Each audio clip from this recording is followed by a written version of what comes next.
Hey, so you might notice that I'm not standing on stage. I'm just sitting at home. And that's because we had some live stream difficulties. Sorry for those who were trying to tune in and you couldn't. But thank you for catching up now. And yeah. So it was recently Canada Day. Happy belated Canada Day, everyone. 156 years ago, Canada started with the hopes of one day becoming an abundant nation. And in my own family, Canada Day has a lot of meaning because on that exact day, 31 years ago, my mom and my two brothers moved to Canada. So I messaged them on that day and I'm like, hey, congrats on becoming FOBs today. FOBs is kind of like a derogatory term for like, I don't know, it means fresh off the boat. But I got corrected. And they're like, I had to switch my FOBs to FOPs with a P because they're fresh off the plane, not the boat. Anyways, that big move was made in hopes of moving from a poor life in Vietnam to an abundant one in Canada. But what does an abundant life even look like? So just imagine with me for a second, the most desirable life. Some would say no work or no school, just relaxation, right? Others would say it's probably the opposite of starving. So you can eat all the food and all the types of food that you can eat. Maybe it's to be surrounded by beautiful, breathtaking views, or even just to have a bunch of servants there to tend to your every need and desire. In 2018, I had all of that, right? I had all of that. A pastor, wow. Because I went on my first cruise ever. So for those who've ever been on a cruise, it's awesome, right? You literally get to live like a king. I remember the first day, I went to the food area and I literally had 4 meals in one sitting, literally, right? I had barbecue meats, I had burgers, I had tacos, I had random buffet foods, and there were servants. They like to be called workers, but we all know what they are. And they just live to just make your life good. So this must be the abundant life my family thought of when they moved from Vietnam. And I couldn't believe that I get to live like this for another 6 days. My cruise was 7 days long. And so this was just going to be the best week ever. Fast forward 3 days. I couldn't believe that I have to live like this for another 3 days. I'm up 10 pounds. No joke. I don't know how, but by the end of my trip, I'm up 18 pounds. I'm breathing like every time, especially as I'm walking up the stairs, and I started just taking the elevator actually. And unfortunately, I passed on that breathing to my son Micah. I'm so sick of food, but I'm still stuffing my mouth because I paid for it, and I can. And so, into my mouth, mindlessly chewing, mindlessly swallowing. Every new port we go to looks exactly the same, even though they're different countries. And it's like, I'm not even trying to be funny. They have the exact same stall with the exact same things. It's weird. And even though there were so many activities on the ship, I was just perpetually bored. And so I know some of you think I'm just like the most spoiled sounding person ever. Like, wow, you got to go on a cruise and relax for 7 days and you're complaining. Yeah, I am. It was so boring. I'm like, how is it possible that on paper I've checked the criteria for the most desirable and abundant life and I was just not having it, right? This wasn't abundant living. I was just existing, right? I was just sleeping, waking, eating, washing, eating, napping, eating, sleeping, repeat, repeat, repeat. And it makes you wonder, doesn't it? Is this the best that life has to offer? A lot of people just have the dream of getting to live that life, that cruise life every single day, right? And so maybe they see that in retirement. They'll work off their butts, get early retirement, but what if you just get bored on the 3rd day of retirement? Isn't it possible? And isn't that the scariest thing ever? To chase after what you think will satisfy you just to figure out it's nowhere near enough. Well, good news is that Jesus offers a way of living where we can go beyond just simply surviving, but we can live a life where we thrive. Something that's better than the world has to offer, an abundant life with Him. And so that's our question today. How can we have abundant life? And the answer, it's from our passage. We can have abundant life when we are led by Jesus and when we lead like Jesus. So let's read what Jesus says about Himself in John 10, verses 10 to 13. This is starting at the second half of verse 10.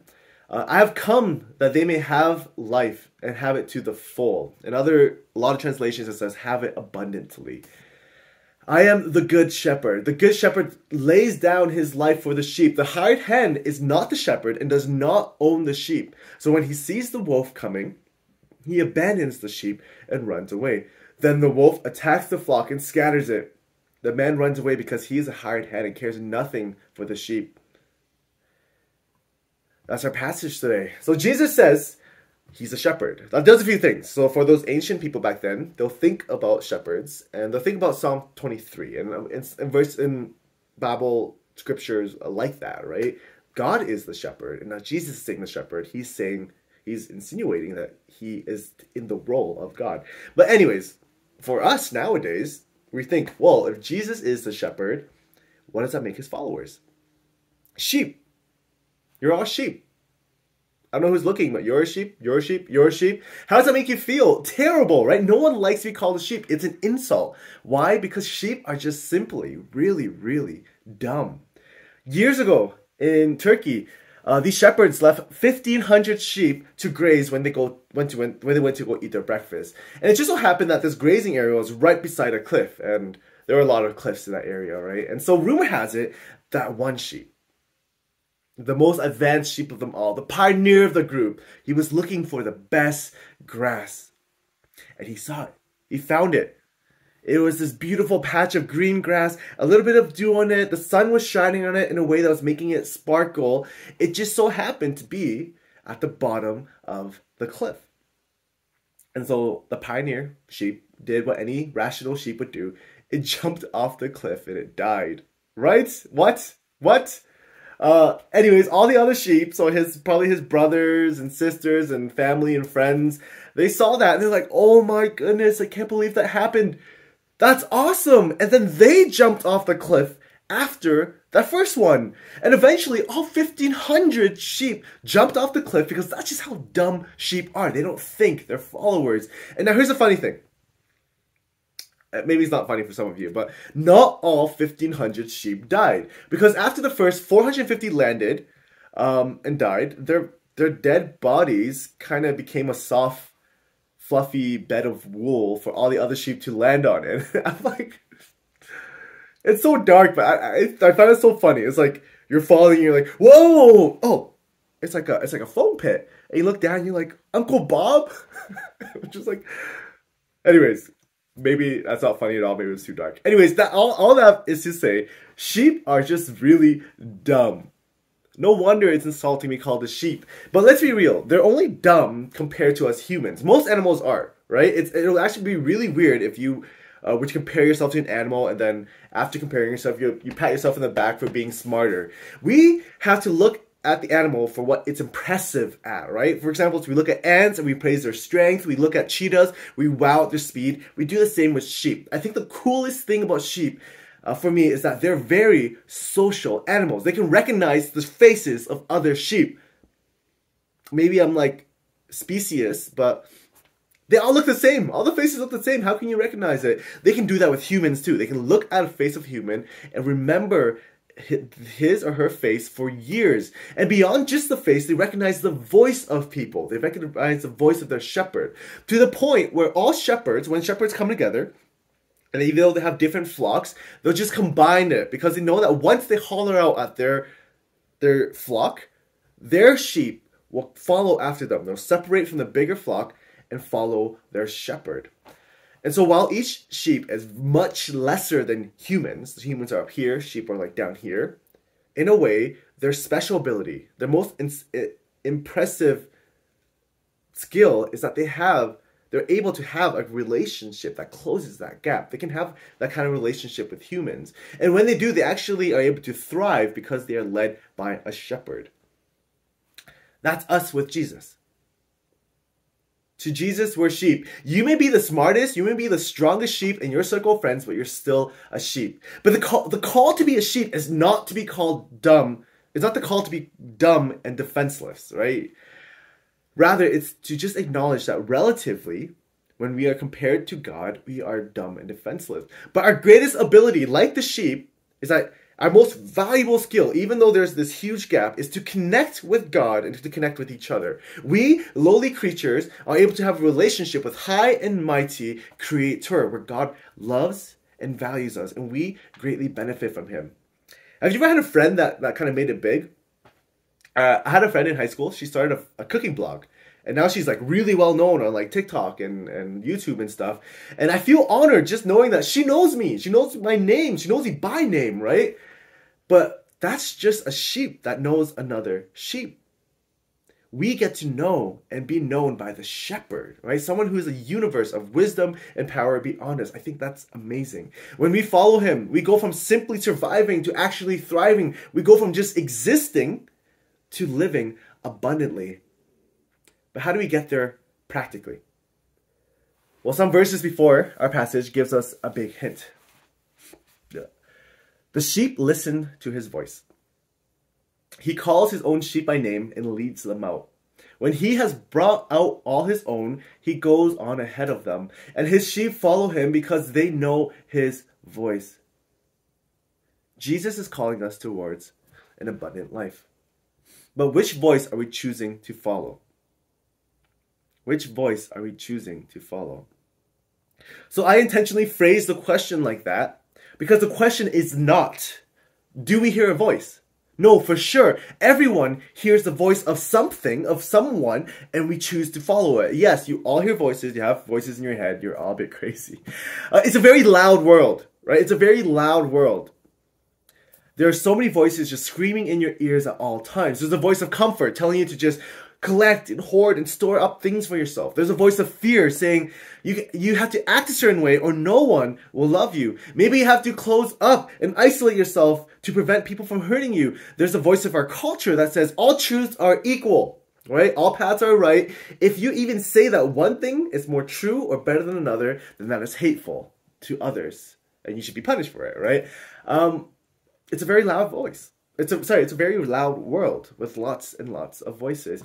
And we're so used to that even when we happen to hear Jesus' voice, it's a whisper drowned out by an ocean of other voices. And we don't follow it because it's actually much easier to listen to the louder voices.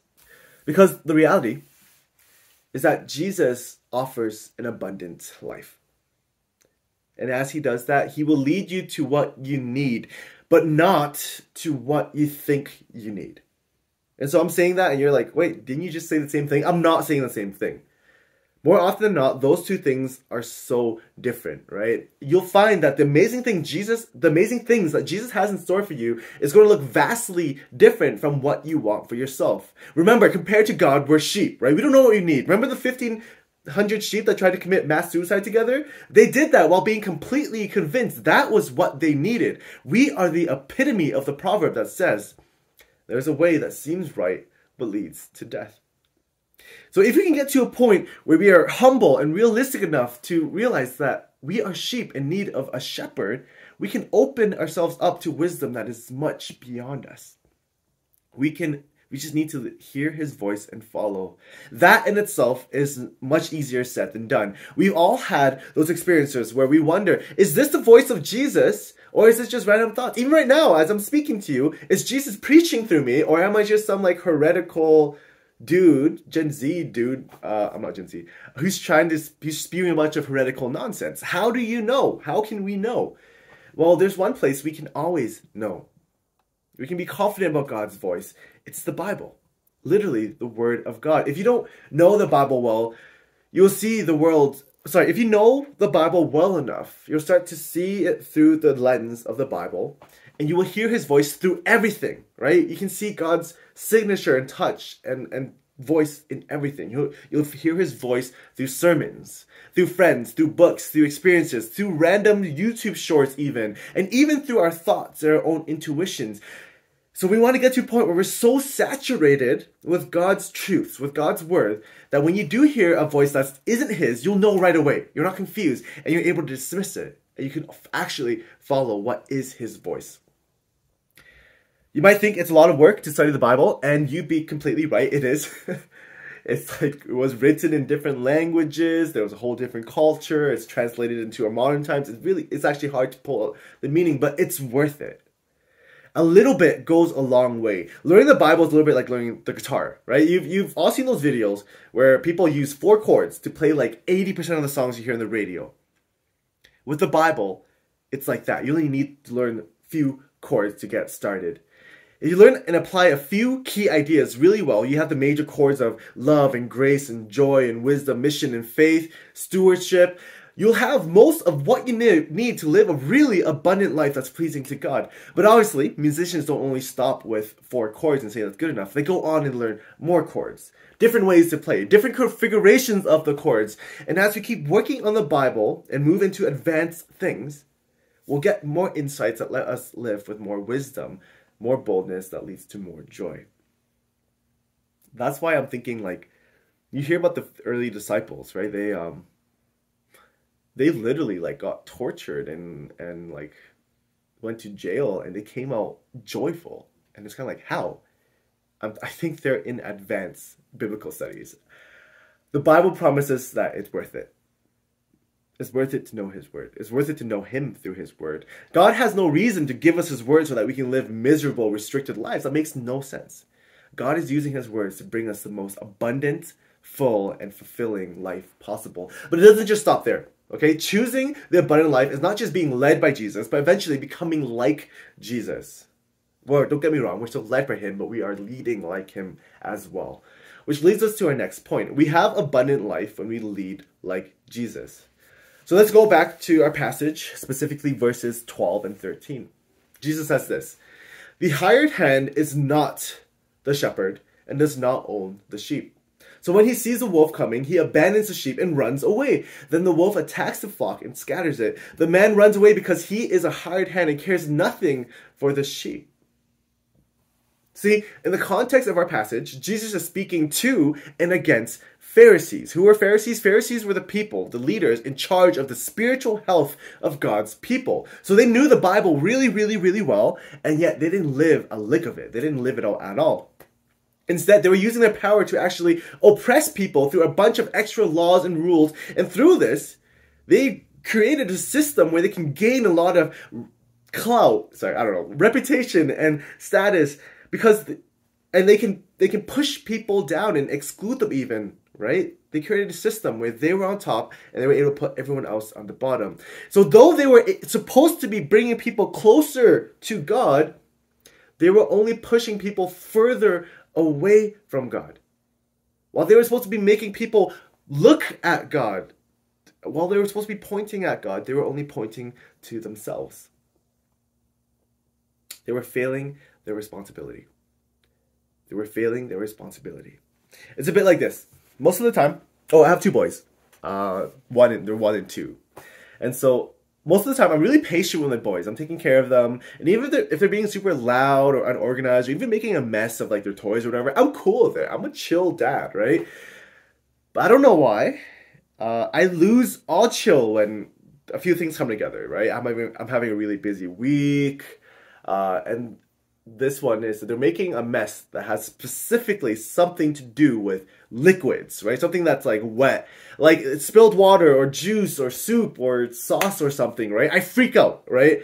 At least 3 times now, I angrily yelled at my oldest son, Josiah, "Josiah, why did you do that? Why can't you be more careful? No spilling, okay? No spilling. You're always making a mess. No more spilling." And he'll just stare at me, kind of like frozen, and I don't know. I think I get my point across, but the only reason I've only done this 3 times is by the 4th time he did it, before I could even say anything to him, he himself said, while pointing like this, "Yeah," which is what he calls himself because he can't say Josiah yet. He's like, "Yeah, no spill, no mess." He beats himself up before I could even do it. And that broke my heart, right? To the point where I was this is super hypocritical of me, but I'm like, hey man, it's okay. It's just a spill. We can always clean it up. Don't do that. It's okay, right? It's just like, it breaks me. That breaks me because this little guy that I love, this person that God has put under my care to raise well, to help him know God and love him more every day, to make him feel safe with his parents so that he can feel safe with the world, so he can feel safe with everyone else, to be this confident, independent, impactful person in the world. This little guy, Jesus has given me the privilege of raising to be more like Jesus.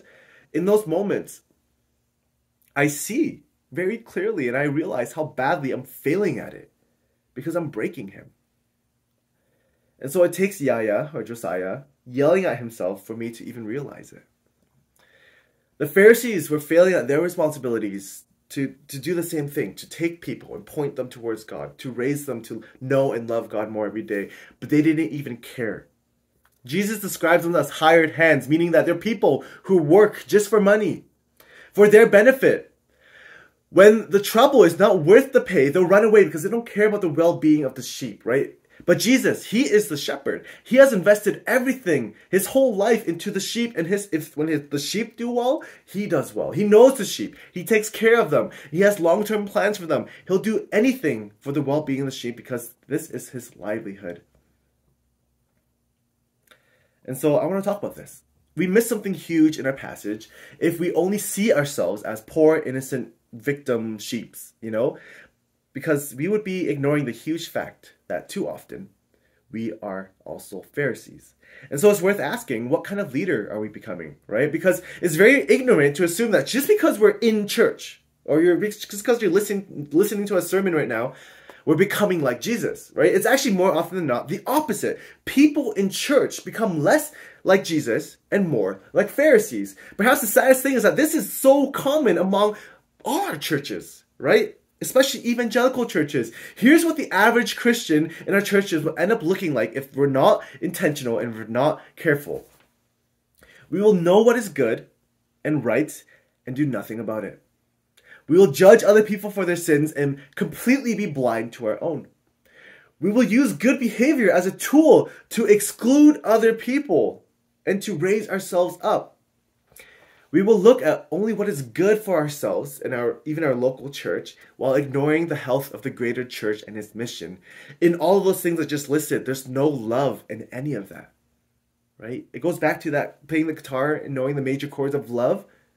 If you're missing major chords, your music will sound like crap. Christians become Pharisees all the time. But that is not the abundant life Jesus is welcoming us into. The one that he offers is completely built on and modeled after his, which is this. The good shepherd lays down his life for his sheep. In the same way, we lead well. We love others well when we learn to sacrifice for them. Right? You may think, I don't have anything to sacrifice. Sure you do. It's a sacrifice when you give up your time and your effort to serve. It's a sacrifice when you give up money to support ministries and charities. It's a sacrifice when you spend the emotional and social energy to listen to people's problems and walk through life with them. Actually, that's probably one of the most hardest things ever, to suffer with someone long term. That is so hard. Even talking to people. Right? It's people that I don't really know. It's a sacrifice. It's a risk to simply say hi to someone you don't really know because there's a very real possibility that you'll get rejected and that'll be awkward, right? The other day I said hi to someone and they legit said, sorry, do I know you? And I'm like, my greatest fears just came alive, right? And so taking that risk to make others feel loved and welcomed, just a quick welcoming into your group even, that's a sacrifice. Leading by sacrificing out of love is the way to follow Jesus into abundant life, one full of meaningful relationships. But if you're unconvinced that a life of service and a life of sacrifice is more abundant than one of self-preservation, imagine this with me. Imagine you see two people. The first one, they have no motive, no reason to sacrifice, and they don't. Because he says, there's no one in my life I care enough to consider going out of my way for. So I'll only do what is good for me. That person has no reason to sacrifice. They can just take care of themselves. The second one says, I serve and I sacrifice every day for others because there are so many people in my life I love to the point I would die for them. Who has the most abundant life? Who has the more abundant life? Whichever you decide, I don't want to mislead you by implying that the climax of an abundant life is in this lifetime, because it's not. It's in the next, when we are fully in perfect relationship with Jesus and with those around us. But for now, we best experience that through loving like Jesus. And so, just a quick summary of what we talked about today. We got to look at the keys of an abundant life. It is when we are led by Jesus, and it's when we lead like Jesus. It's when we are being loved by him and when we love like him. So before we cut this video off, I want to throw out a quick reflection. Jesus says he is the good shepherd. He loves his sheep to the point he's willing to, and he actually does, lay down his life for us. And he doesn't do that reluctantly or resentfully. He does that willingly and joyfully, right? Not because of how great or smart his sheep are. He loves simply because that is who he is. He is by nature the good shepherd, and that will never change. You won't change that. What you do or don't do won't change that. Even how you feel towards Jesus won't change that. Jesus once told a parable about a shepherd that loses one sheep, obviously either the dumbest or the most rebellious sheep of them all.